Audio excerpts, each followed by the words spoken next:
business with a servant's heart. Welcome to the podcast. Inspiration, motivation takes. Listen to the pod. Welcome to Doing Business with a Servant's Heart. I'm your host, Steve Ramona. Every episode is an invitation, a reminder that business and life doesn't have to be about profit. It's about purpose. And the profit will come and the money will come. But what's your purpose? What's your why? It's about showing up with a servant's heart in every deal, every decision, every day to make a powerful impact on others. And my guest today, I met just 3-4 days ago on Monday. He's already impacted my life. He's already served other people by what he's doing, the message he's doing. He's also going to motivate you. He'll challenge you. He's challenged me, that's for sure. And most importantly, you're going to walk away with tools and resources that inspire action both in your life and the lives of others.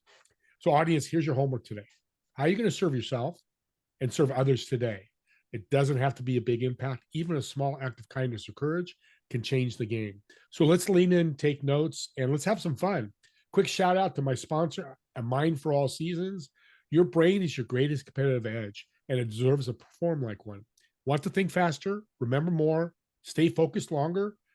Just text the word optimize to 72,000 and get instant access to 6 short, powerful videos, each just 3 to 5 minutes, that reveal simple strategies to unlock the peak mental performance. Because when your brain is clear, your business and life grows. And another shout out to my other sponsor, Epic Impact, the storytelling system that helps your message connect and convert. It's just 4 steps: engage, persuade, inspire, and close with clarity. I use it every day on all my messaging. Try it free at epicimpact.ai with the code STEVE. Change your message and change your results. With that being said, let's welcome our guest to the show. Peter, welcome to Doing Business with a Servant's Heart. Honored to be here. Thank you. Well, I appreciate you saying it. You've done a lot. You've been successful, produced 23 movies. You've worked with Steven Spielberg. You work with a lot of great people, a lot of celebrities, a lot of people, important people. But why is your passion for kids? Well, partly it's happenstance.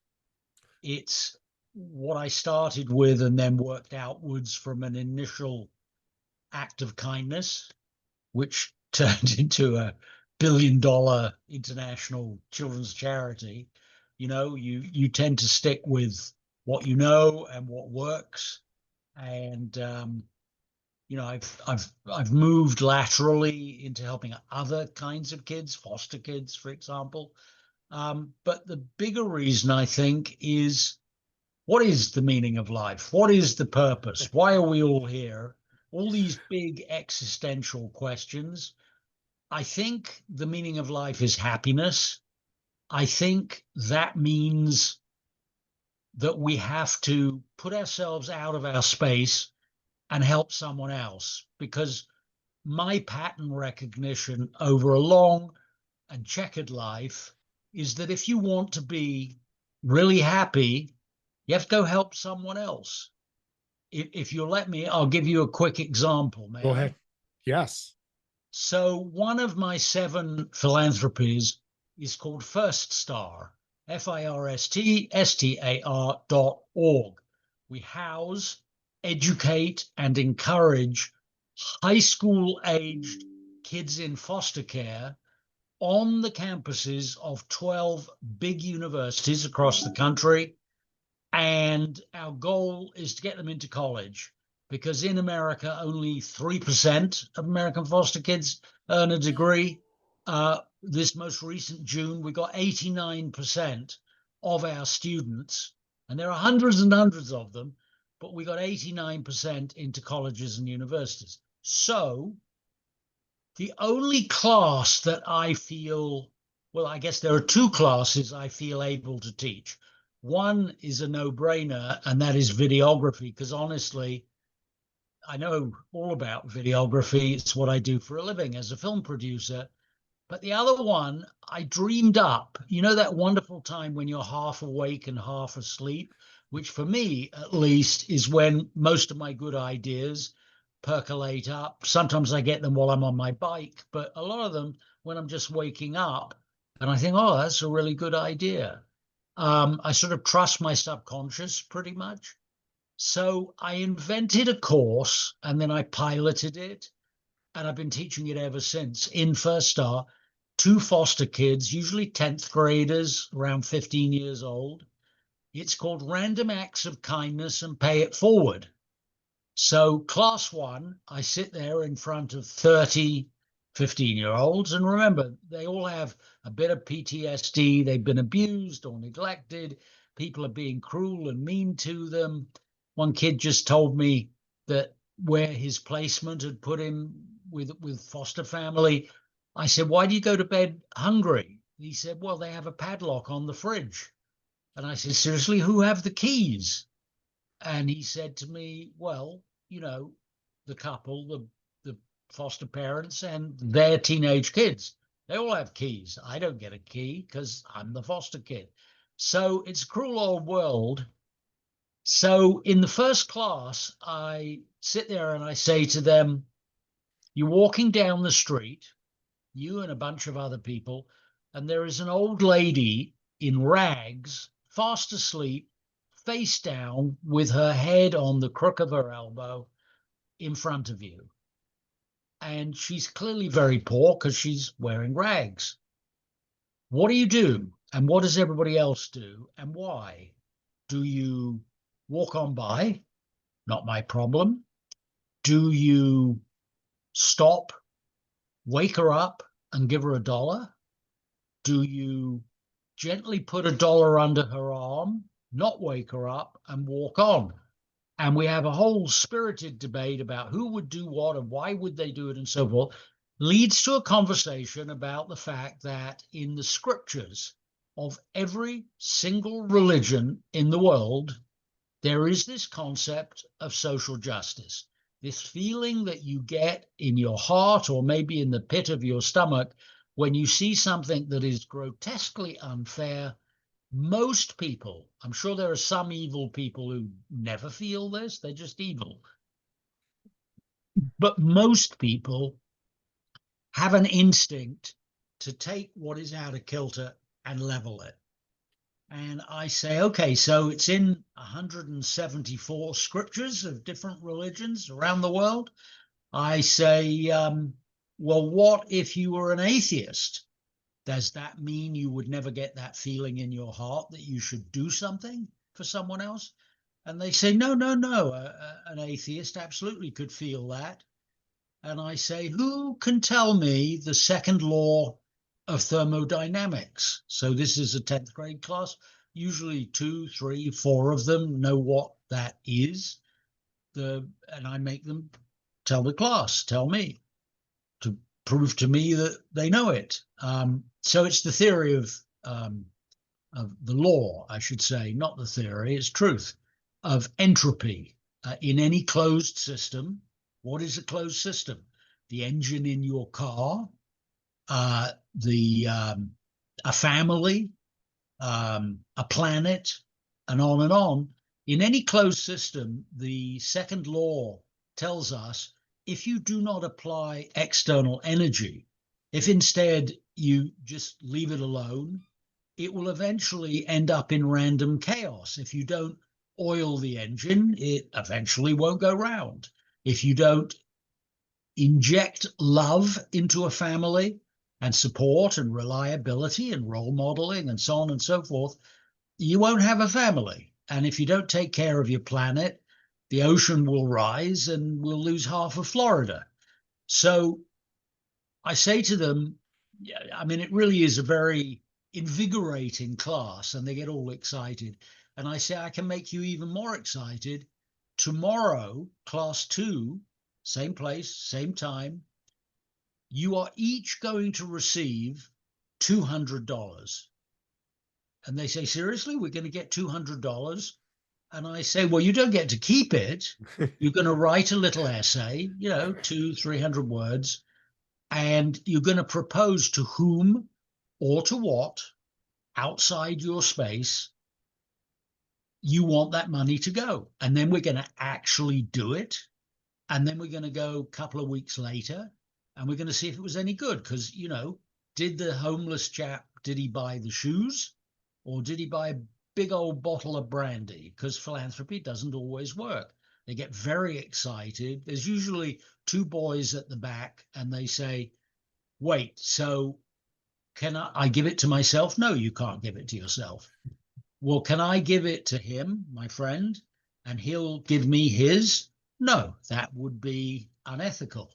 No, you have to give it and you have to propose, and we're all going to debate it and we'll choose the best ones, and that's what we'll do. We get the most amazing essays. My name is Jose. I'm adding $10 of my own because that's 210, which is 3 times 70. And I need 3 times 70 because I am going to save 3 dogs. If you give them $70, they will agree that they will never euthanize that dog. They'll just look after it. And the reason I'm going to save 3 puppies is because the last time I was down there, I looked into the eyes of a puppy that was very badly beaten. And I saw my own eyes because I was very badly beaten as well. So I'm saving 3 puppies. Or how about this one? My mom is going to be in prison another 2 years, 3 months, 7 days. They always know exactly how long a custodial sentence is got left. And I know she hates the shampoo. So I'm going to put the money into her prison account and she can buy better toiletries. And I'm going to do that because, yeah, she did some very bad things, including she did some very bad things to me. But I still love her because she's my mom. So I'm going to buy her better toiletries. So it is the most amazing class. The kids, the 15-year-olds, they're all about a foot taller after the class than before it. It gives them agency. It gives them power. It gives them happiness. And I think the same is true in life. If you want to be happy, get out of your space. The other thing I say is it's fine if helping other people is selfish. Philanthropy can be selfish. Doesn't mean it isn't good for other people. And they say, well, like what? And I say, so tell me, how is it important to you to find someone to love and to love you? Yeah, it's very important to me. It's very difficult. And I say, so tell me how you do it. And, we talk about, is it good to go to a bar? Now they're 15, but when they get, a few years older, should you meet your life partner? Can you meet your life partner drunk, both of you, in a bar?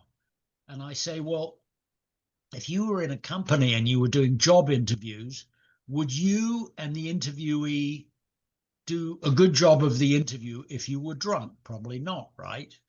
And then I say, so, whoa, you use an app. So you flip left and you flip right.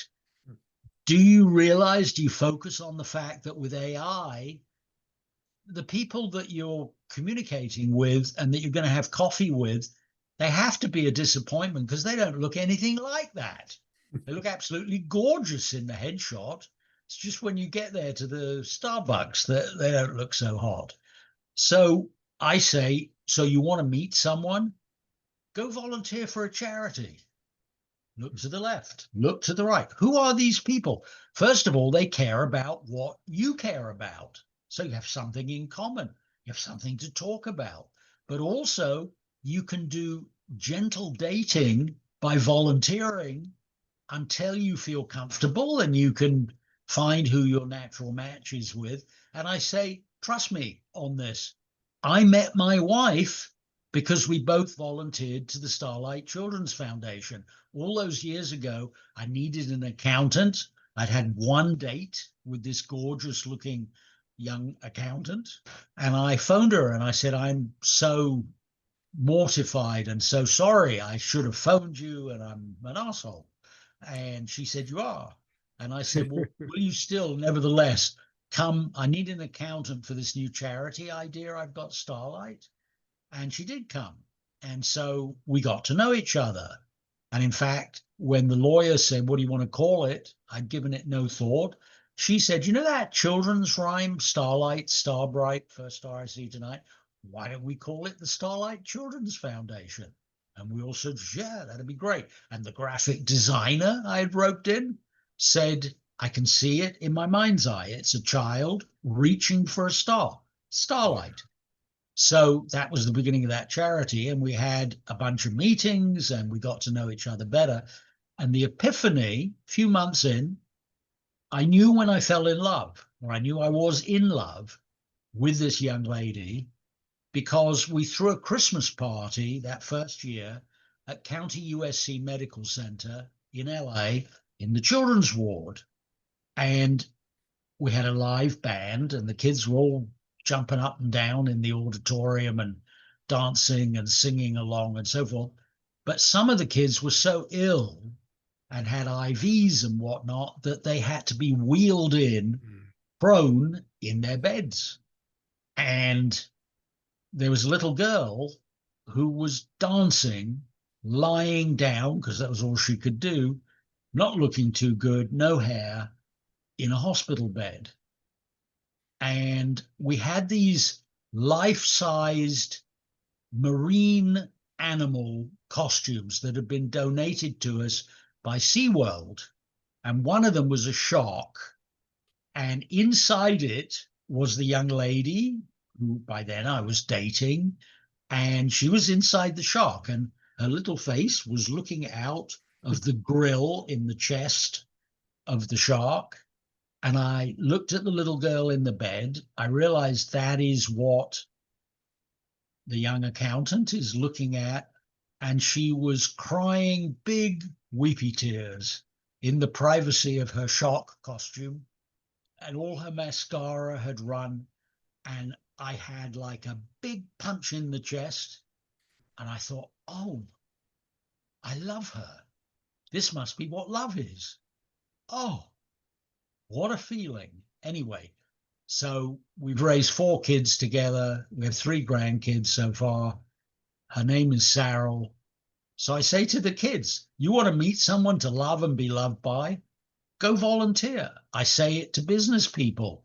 And I say to business people, you have a skill set. Don't just be a volunteer to lick postage stamps for them. Ask yourself, what are my skills? Go do that. You're a programmer. You're great with AI. You know how to wrangle an event, etc., etc., etc. Charities always need volunteers to do things like that.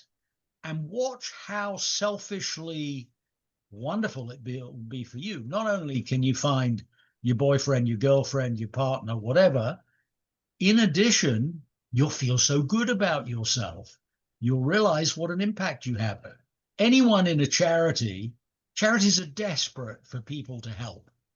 Just see what happens if you mention any good idea. You'll be the vice president volunteer for implementing it in about 10 minutes flat. You'll get promoted so fast. You'll meet extraordinary people, some of whom you'll do business with later. And you might just meet your life partner.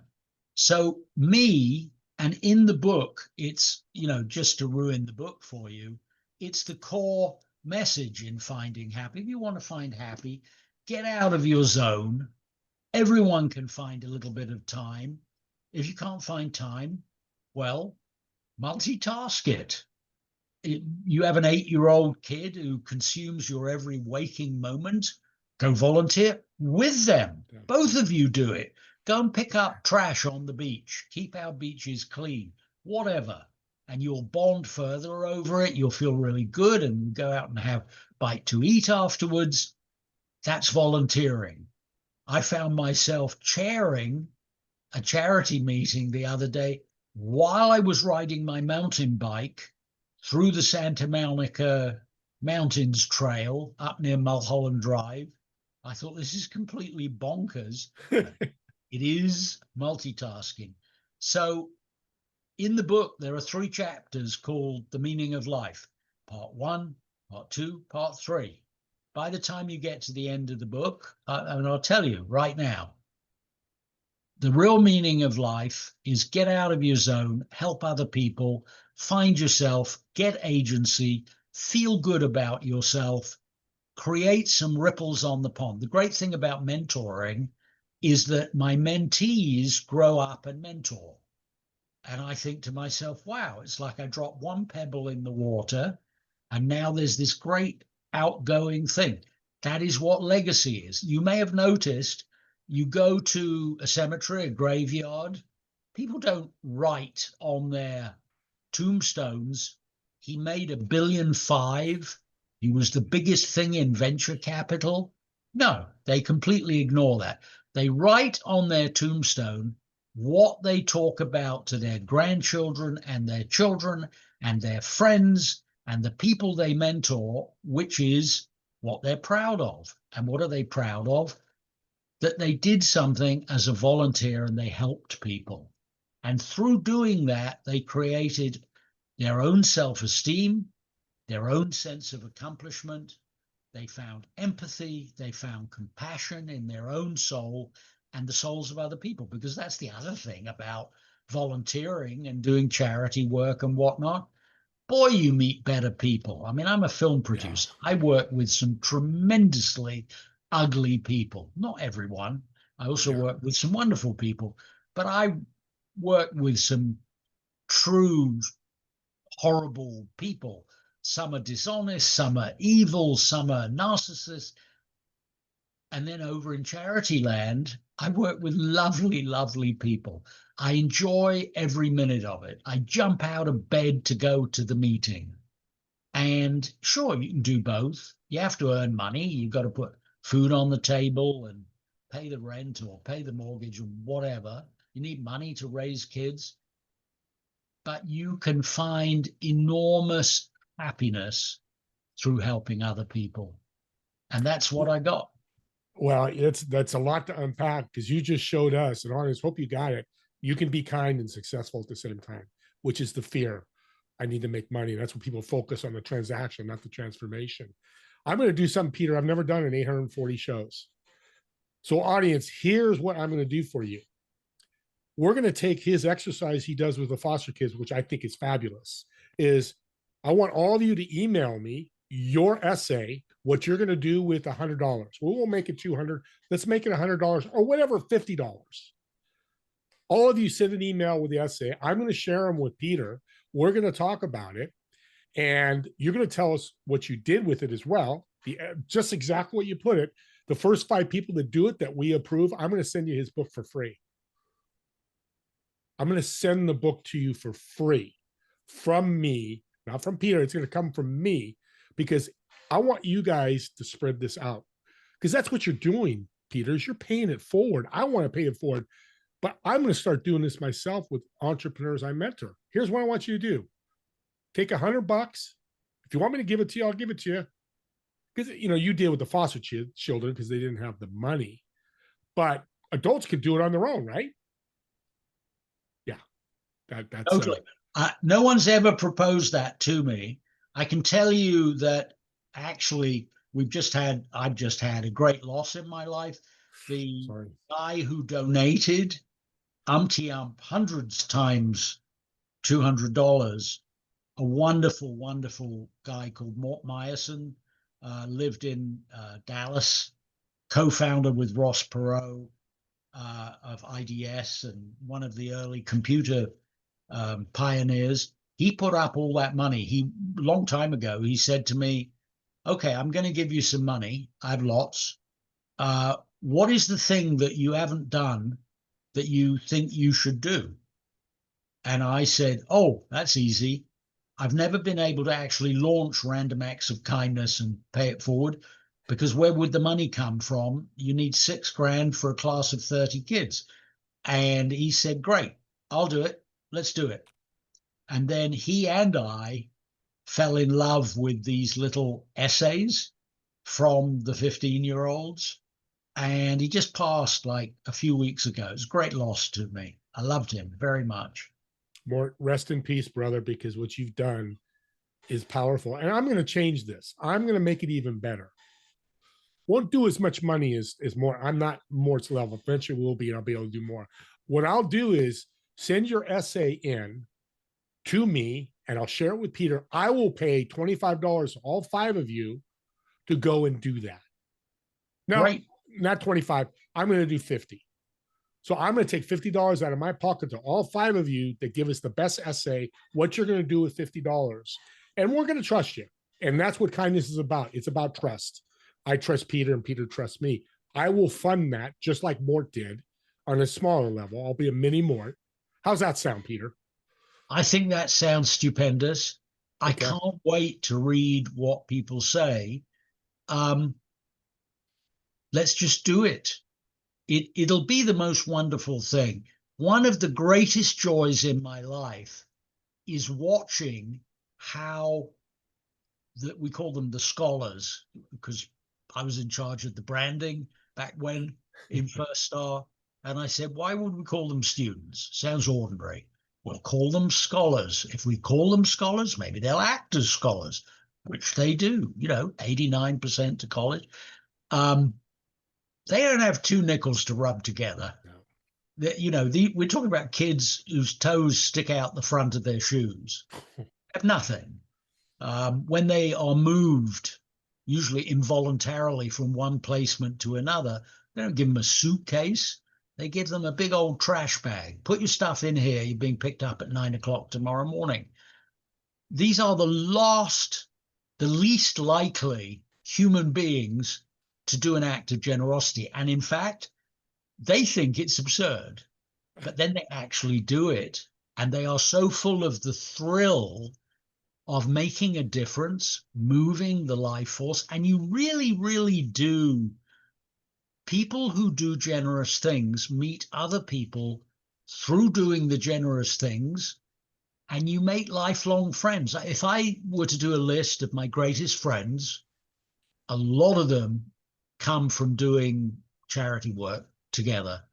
It's not just that you're in the trenches together and you have a funny, amusing, empathic time together. It's also that you've shared the experience of lifting other people up and you feel so good about that.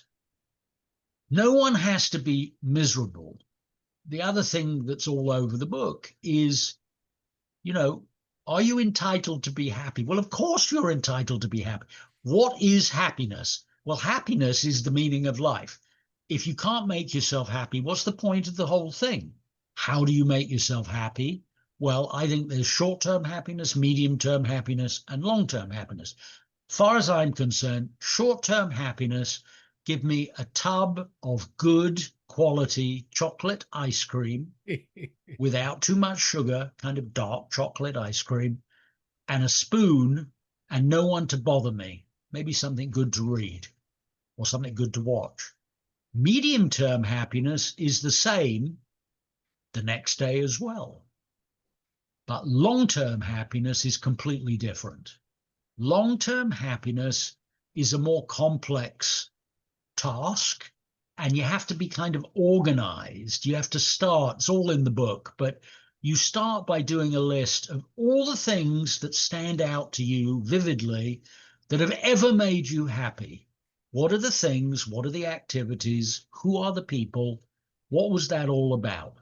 You then deduce through a spider graph, I won't explain it now, but it's in the book. You do a spider graph of what were the component parts of that. And most importantly, in the third tier, how do I get more of it? And which were the best ones? And how do I especially get more of them? And you kind of get a bit active in engineering your happiness. And some of it has to do with taking risks. Risk-taking is a very important subject to get right in teaching young adults, especially the young men, 15 to 25 years old, because honestly, the front of their brain, the prefrontal lobe that plays the chess game of life, navigating life, hasn't grown yet until your mid-20s. So until then, you are unfortunately on the back of the brain, the amygdala, which is fight or flight. And that is why they send young men off to climb out of the trench. When I blow the whistle, climb out of the trench and charge into the machine guns. If they were to send middle-aged men who have a prefrontal lobe, they would say, Sarge, you know, it's kind of dangerous. There's lots of dead bodies over there. Why don't you go and then shout over if it was okay and we'll follow you? But no, they encourage young men not to think about it. They give them uniforms, they give them, you know, chants, anything to make them do what they're told and not process the chess game of life, the risk reward, etc. And it results sometimes in very great bravery. And sometimes a lot of young people, young men get killed. So I say, be very careful with risk taking. First of all, sleep on it. Don't do that potentially dangerous thing till tomorrow. It's not going to go away. And ask yourself, is there any appreciable chance that I could die or end up a paraplegic? Because if there is, don't do it. And I use examples. What I've done in the book is I've used examples from some amazingly ridiculous situations that are all true, but no one would otherwise believe them, except I'm saying that they're true, where I did incredibly risky stuff when I was a teenager and young adult myself. I once came home late to the family home, like 3 o'clock in the morning, and I realized, oh, I haven't got my door key. What am I going to do? You know, am I going to sleep in the garden? It's cold. And I thought, well, you know what? There's a sloping wall that goes up to the corner of the house. And then there's a drain pipe that goes up to the 3rd floor. And there's a window open up there. It's not the nearest window, but it's like 3 windows over. And I climbed up and I found that there was a half brick wide decorative ledge that I could barely get my toes on. And I held on by the grout up above and I inched my way sideways. It took me like 30, 40 minutes. And I went past the 2 windows that were locked and I got to the one that was open and I climbed in, took my clothes off, went to bed. The next day in the back garden, I looked up at what this incredibly stupid thing that I did. I looked up, I looked down 3 floors to the flagstones, and I thought, oh my good God, I could so easily have died. I made myself so scared that I went and threw up in the bushes. So no, don't do things that might kill you. On the other hand, you have to take some risks. South of that are not going to kill you. I say, think of it this way. Your life, you're sitting cross-legged in the dark in an envelope, and you have a pencil. And you can choose. You can just sit there and never do anything and, I don't know, look at your knees. Or you can poke with the pencil and explore things. And sure, absolutely, if you poke with the pencil every so often, the point will go through the envelope and you will say, whoops, I guess I will never be a concert pianist. But then because you are the author, the only author of the story of your own life, you get to pull the pencil back and you can go off at a different tangent and try something else. You can try 10 other things, 100 other things. You went to college, but you chose molecular chemistry and it's too awful and you can't do it. Great.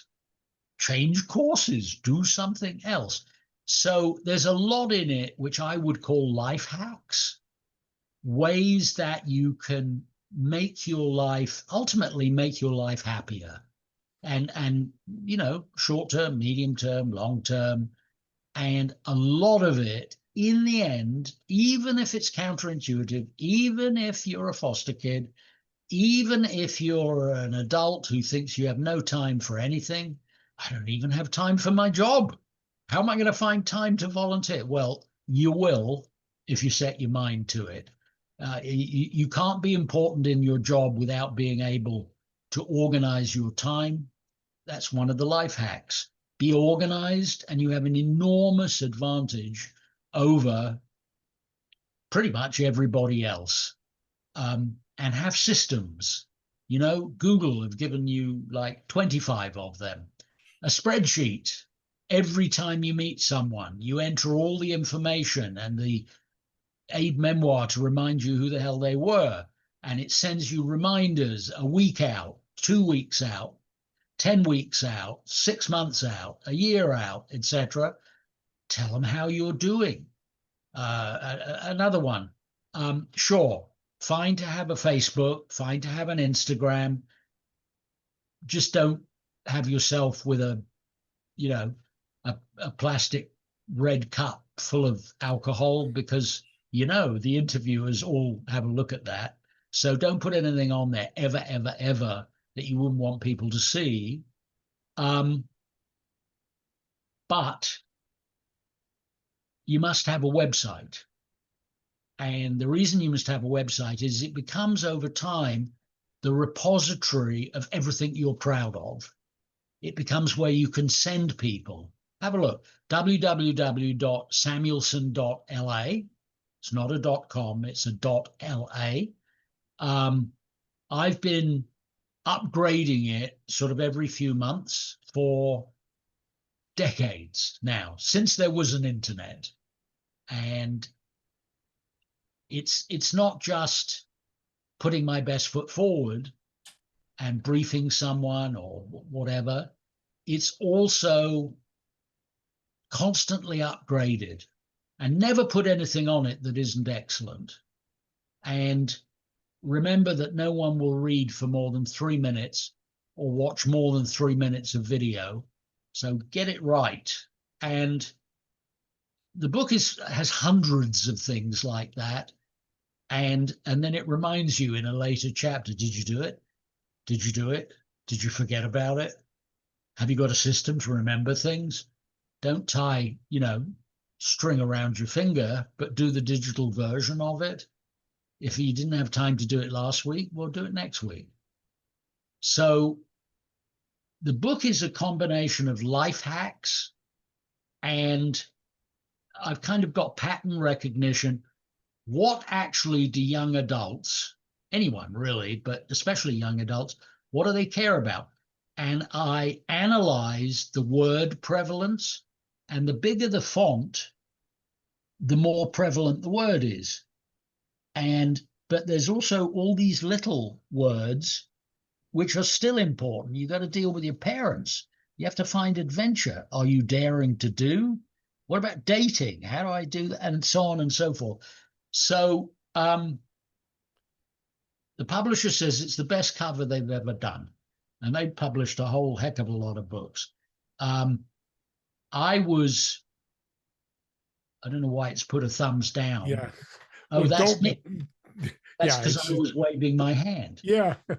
Thumbs up. Yeah, give it a thumbs up, because it's a thumbs up. That book is awesome. I've been reading it. It's awesome. So audience will get it. Let's end with this, because we're going to bring you back for part 2.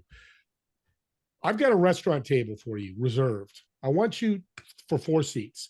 One of the seats you're going to sit in. But those 3 empty chairs, who would you like to sit and have dinner with, talk to, maybe mentor you, or you mentor them? Just people that have influenced your life. But also, too, what would you order for dinner for the table? Well, 2 of them are dead, unfortunately. One would be General Norman Schwarzkopf, from whom I learned a lot about being a generalist, aka a general. Why do they put generals in charge of an army? Well, because if you put a specialist in charge of the army, everybody gets killed in the battle.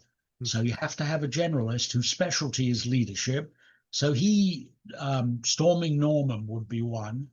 And I have to say, Mort Meyerson, my other soul, I miss him so much. And I suppose the third one would be my dad, who, left school at 14 and made a great fortune in the end and did it by being kind and maintaining the world's largest industrial scale Rolodex of connections and getting to know them by helping them and so on and so forth. Those, I guess, would be my three, but I might bring some other people along, Many and maybe chairs as you want. ask for extra chairs. And what would we eat? Well, the dessert would be some chocolate ice cream, but the main course, I don't know. I normally inhale it. One of the measures for me of a good lunch or a good dinner is don't really notice the food because I'm into the people. And I love listening to people and what their adventure was this week and what did they learn from it and what can I learn from what they learned. And I think, life is a network. Life is call it, I remember I went to the MIT Media Lab. Back then it was run by a chap called Nick Negroponte. And he used this phrase, which I had to go and look up, the exogenous brain. And the exogenous brain means kind of the anthill, when the ants come out because an animal just fell over next to them, 10,000 ants lift up, the animal together by cooperating. That is an exogenous brain. It's many organisms working together. A forest does it. Trees do it. I just saw a picture of two trees intertwined where one apparently pollinates the other, and they are greater than the sum of the parts. Nature knows how to do so many things that we ignore and don't pay attention to because we're arrogant and we're narcissistic as a species. I hope we can survive. The forest animals live together. Remember Bambi? What's the third act turn where it all goes horrible? Man is in the forest. But up until then, the animals live together. They have a symbiotic relationship. What happened to that? What's all this othering that goes on now? Stop othering. Find common ground. Come on. Let's Play do it. nice in the sandbox. I love it. Well, let's end with this. What are the websites? I know we're going to bring you back and talk about starlight.org, which you work with kids Oh, in okay. hospitals. Yeah, We'll come back, talk Avigar about, yeah, there's other ones we can talk about. yeah. So the core website, which frankly leads to everything else, Yep. as well as to 103 places you can buy the book, is www.samuelson, SAMUELSON.LA. The book is available on Amazon, Barnes and Noble. There's the paperback in stores. It just went into Target. And I told my kids on a family Zoom, I said, your dad's book is going into Target. And my son said, where are they going to put it? I said, I have no idea, wherever they want. And he said, well, tell them its natural place in the universe on their shelf is between the condoms and the plastic cutlery. And I said, I think you have that exactly right. And I promised to tell them. So it's all over the place. It's also an ebook and you Kindle, can Kindle, I'm sure as buy well. it digitally. You can buy it, the audio version of it, etc. And it's been selling really well. I love that in the most recent month, it was the #1 nonfiction book on bulk books. And bulk books is where schools and colleges buy more than 25 copies at a time to make it part of curriculum. But I don't want to make it sound boring. And you also don't need to read the whole book. Just read the table of contents and say, oh, that's kind of interesting. I wonder what he has to say about that. Start there. It's beautiful. And here you've developed my kindness gene, my servant heart gene.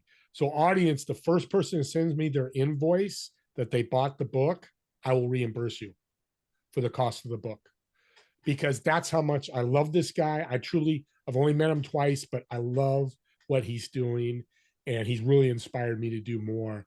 And with that being said, by the way, here's my email, stevr1961@gmail. Send me your essays.